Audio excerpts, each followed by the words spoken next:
Hi friends, good morning అందరికీ. మీరందరూ బాగుండాలి, అందులో మేము ఉండాలి. నా పూజ అయితే అయిపోయింది ఫ్రెండ్స్. ప్రసాదం అయితే చేస్తున్నా అమ్మవారికి. ఈరోజు మంగళవారం కదా, ఎల్లమ్మ తల్లికి ప్రసాదం చేస్తున్నా. ప్రసాదం పెట్టేస్తే పూజ అయితే అయిపోతుంది.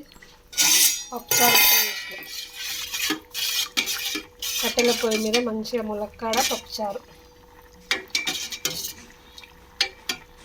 కట్ల పొయ్యి మీద టేస్టే వేరు. గ్యాస్ కూడా లేదు కదా, కొంచెం ఇక గ్యాస్ చూసి కట్ల పొయ్యి మీద అయితే వంటలు అయితే చేస్తున్నా ఫ్రెండ్స్. ఆల్రెడీ నాకు పొయ్యి ఉంది కదా, ఇప్పుడు చూసుకొని చేసుకుంటున్నా. అందరు బాగుండాలి, అందులో నేను ఉండాలని ఎప్పుడు ఆ భగవంతుని కోరుకుంటున్నాను.